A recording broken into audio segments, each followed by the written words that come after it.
दोस्तों, बॉलीवुड की जानी मानी खूबसूरत अभिनेत्री परवीन बॉबी की दर्दनाक मौत का एक ऐसा राज खुलकर सामने आ गया है जिसे सुनकर आपके रोंगटे खड़े हो जाएंगे। कैसे है नादान घुंघरू पायल के। और साथ ही साथ आप शर्म से पानी पानी हो जाओगे। जी हाँ दोस्तों, आप ये सोचने पर मजबूर हो जाओगे कि परवीन बॉबी जैसी शरीफ सी दिखने वाली अभिनेत्री भला इतना गंदा और शर्मनाक काम कैसे कर सकती है। 18 बरस की तू होने को आई रे, कौन पूछेगा। दोस्तों, बॉलीवुड की मशहूर अभिनेत्री रेखा और बॉलीवुड के महानायक अमिताभ बच्चन के प्रेम संबंधों का एक ऐसा राज खुलकर सामने आ गया है जिसे जानने के बाद आपको ये समझने में बिल्कुल भी वक्त नहीं लगेगा कि अभिनेत्री रेखा बिना किसी हमसफर के यानी कि बिना पति के आज तक कैसे अपना जीवन व्यतीत कर रही हैं। दोस्तों, बॉलीवुड की जानी मानी खूबसूरत अभिनेत्री परवीन बॉबी की दर्दनाक मौत का एक ऐसा राज खुलकर सामने आ गया है जिसे सुनकर आपके रोंगटे खड़े हो जाएंगे और साथ ही साथ आप शर्म से पानी पानी हो जाओगे। जी हाँ दोस्तों, आप ये सोचने पर मजबूर हो जाओगे कि परवीन बॉबी जैसी शरीफ सी दिखने वाली अभिनेत्री भला इतना गंदा और शर्मनाक काम कैसे कर सकती है। वीडियो में आगे बढ़ने से पहले आप सभी से हाथ जोड़कर विनती है कि आप अगर अभी बच्चे हैं तो कृपया करके इस वीडियो को यहीं पर बंद कर दें, क्योंकि ये केवल वयस्कों के लिए ही बनाई गई है। तो दोस्तों, परवीन बॉबी की दर्दनाक मौत का वो चौंकाने वाला राज खोलने से पहले आपको बता दें कि परवीन बॉबी ने अपने करियर की शुरुआत बतौर मॉडल की थी, लेकिन जल्द ही उन्हें फिल्मों में ब्रेक मिल गया। 1973 में उन्होंने क्रिकेटर सलीम दुर्रानी के अपोजिट फिल्म चैत्र से डेब्यू किया। फिल्म फ्लॉप रही, लेकिन परवीन बॉबी का चेहरा और खूबसूरती लोगों की आंखों में बस गई। हर कोई यह जानने को उत्सुक था कि आखिर यह लड़की कौन है। शायद यही वजह रही कि उन्हें फ्लॉप डेब्यू के बाद भी ढेर सारी फिल्मों के ऑफर मिले। डेब्यू के 1 साल के अंदर ही उन्होंने अमिताभ बच्चन के अपोजिट पहली ब्लॉकबस्टर फिल्म दी। डेब्यू के 2-3 साल के अंदर ही उन्होंने इतनी ख्याति पाली कि वह टाइम मैगजीन के कवर पर फीचर हुई। टाइम मैगजीन के कवर पर नजर आने वाली वह बॉलीवुड की पहली स्टार रही। परवीन बॉबी का स्टारडम और जादू हर निर्माता निर्देशक से लेकर हर हीरो के सिर चढ़कर बोल रहा था। अब हर कोई उनके साथ काम करना चाहता था। अमिताभ बच्चन के साथ परवीन की जोड़ी को इतना पसंद किया गया कि फिल्म मेकर भी लगभग हर फिल्म में दोनों की जोड़ी को रिपीट करने के लिए सपने देखते थे। परवीन और अमिताभ ने दर्जनों फिल्मों में साथ काम किया और लगभग सभी फिल्में हिट रही। इनमें सुहाग, मजबूर, दीवार, देश प्रेमी, नमक हलाल, काला पत्थर, कालिया और अमर अकबर एंथनी जैसी फिल्में शामिल थी। परवीन एक ऐसी एक्ट्रेस रही जिन्होंने अमिताभ बच्चन के अलावा उस वक्त के सभी लीड हीरोज के साथ काम किया, जैसे कि शशि कपूर, धर्मेंद्र, राजेश खन्ना, विनोद खन्ना, ऋषि कपूर और फिरोज खान के साथ भी उन्होंने काम किया। दोस्तों, 80 के दशक तक सब कुछ ठीक चल रहा था, लेकिन 1983 में परवीन को न जाने क्या हुआ कि वह किसी को बताए बिना ही फिल्मों और इंडस्ट्री की चकाचौंध से गायब हो गई। किसी को पता नहीं था कि परवीन आखिर अचानक क्यों और कहां चली गई थी। उस वक्त कई ऐसी अफवाहें उड़ी कि हो सकता है परवीन भी अंडरवर्ल्ड के चक्कर में फंस गई हो। वह सालों तक गायब रही और उनकी कई फिल्में उनकी अनुपस्थिति में ही रिलीज कर दी गई। बाद में पता चला कि परवीन बॉबी ने 1983 में ही भारत छोड़ दिया और अध्यात्म की तलाश में अपने दोस्तों के साथ अमेरिका चली गई। उस वक्त परवीन बॉबी का करियर ऊंचाइयों पर था।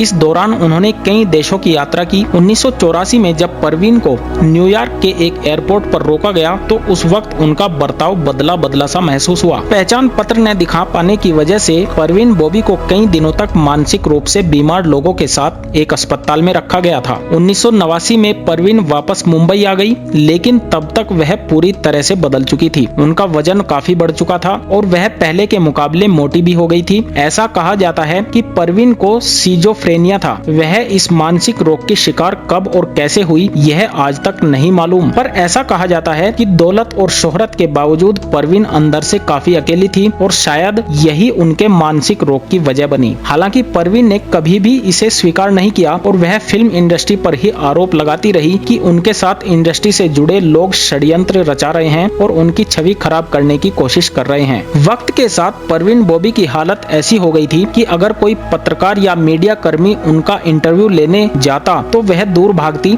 या फिर उनसे अपना खाना और पानी टेस्ट करने के लिए कहती। परवीन के मन में यह शक बैठ गया था कि कोई उन्हें जान से मारना चाहता है। उन्हें यहाँ तक शक बैठ गया था कि उनके मेकअप में भी जहर है और इससे उनकी स्किन छिल जाएगी। खूबसूरती खूबसूरती चली जाएगी, परवीन के अंदर मारे जाने का डर इस कदर बैठ गया था कि अपने आखिरी 4 सालों में परवीन बॉबी लगभग हर फोन कॉल को रिकॉर्ड करने लगी थी। जो भी उन्हें फोन करता उसे पहले वह बताती कि उन्होंने फोन को सर्विलांस पर लगा रखा है। परवीन बॉबी की जिंदगी में अब अकेलापन और भी बढ़ता जा रहा था। फिल्म इंडस्ट्री से उन्होंने खुद को काट लिया था, लेकिन 1973 से 1992 के बीच वह अखबारों से लेकर मैगजीन तक के लिए लिखती रही। मुंबई के अपने घर में वह अकेली रहती थी, किसी का कोई आना जाना भी नहीं था। जो उनके अपने थे उन्होंने भी परवीन बॉबी से कन्नी काटनी शुरू कर दी। शायद यही वजह थी कि जब 20 जनवरी 2005 को वह अपने फ्लैट में मृत मिली तो किसी को भी पता नहीं चला। जिस सोसाइटी में परवीन रहती थी वहाँ के सिक्योरिटी गार्ड ने जब देखा कि परवीन ने 3 दिनों से घर के बाहर रखा दूध और अखबार नहीं लिया है तो उसने पुलिस को खबर दी। मौत कैसे हुई नहीं पता, पर कहा जाता है कि परवीन को बाएं पैर में गैंग्रीन हो गया क्योंकि उन्हें डायबिटीज भी थी। बेड के पास ही एक व्हीलचेयर थी, कपड़े, दवाइयाँ,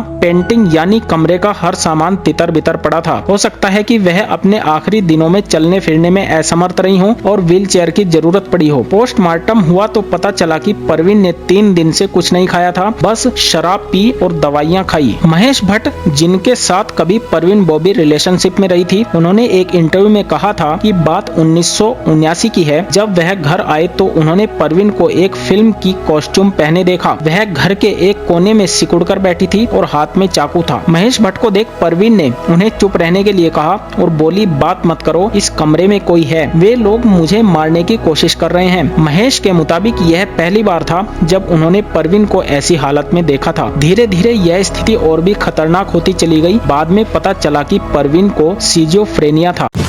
दोस्तों, बॉलीवुड की मशहूर अभिनेत्री रेखा और बॉलीवुड के महानायक अमिताभ बच्चन के प्रेम संबंधों का एक ऐसा राज खुलकर सामने आ गया है जिसे जानने के बाद आपको ये समझने में बिल्कुल भी वक्त नहीं लगेगा कि अभिनेत्री रेखा बिना किसी हमसफर के यानी कि बिना पति के आज तक कैसे अपना जीवन व्यतीत कर रही हैं। कहने को तो रेखा ने अब तक कई सारे लोगों से शादी रचाई, लेकिन आज तक उनका घर नहीं बस पाया है। वहीं अगर बात करें अमिताभ बच्चन की तो रेखा शुरू से लेकर आज तक उनके नाम का सिंदूर अपनी मांग में सजाकर घूमती रहती हैं। आखिर क्या है रेखा के मांग के सिंदूर का राज और अमिताभ बच्चन का रेखा की जिंदगी में क्या है महत्व, ये सारी बातें आपको बताएंगे। लेकिन दोस्तों, जैसा कि आपको पता है कि आम तौर पर हमारे देश में कुंवारे लड़के लड़कियों की शादी का रिवाज है, लेकिन बॉलीवुड की हस्तियों ने इस ट्रेंड को तोड़ने का भरसक प्रयास किया है। भारतीय फिल्म इंडस्ट्री में ऐसी कई सारी अभिनेत्रियां हैं जिन्होंने शादीशुदा मर्दों को अपने जीवन साथी के रूप में चुनना पसंद किया है। गुजरे जमाने से लेकर नए दौर तक बॉलीवुड में कई सारी ऐसी अभिनेत्रियां हैं जिन्होंने समाज की परंपरा से अलग हटकर एक नया ट्रेंड सेट किया है। बॉलीवुड की मशहूर अभिनेत्री रेखा कहने को तो गुजरे जमाने की अभिनेत्री हैं, लेकिन अपनी खूबसूरती से वो आज की हसीनाओं को भी टक्कर दे देती हैं। रेखा के चेहरे के नूर को देखकर लगता है कि उन्होंने वक्त को अपना गुलाम बना दिया है। रेखा बॉलीवुड की सदाबहार अभिनेत्री कही जाती है। अपनी दमदार अभिनय से उन्होंने न सिर्फ अपनी प्रतिभा साबित की है, बल्कि अपनी मस्तानी आंखों और दिलकश अदाओं से लोगों का दिल भी चुरा लिया है। 70 के दशक से लेकर अब तक रेखा फैंस के साथ सितारों की भी पसंदीदा रही हैं। रेखा के जीवन की कहानी में अमिताभ बच्चन का नाम ना हो ऐसा हो ही नहीं सकता।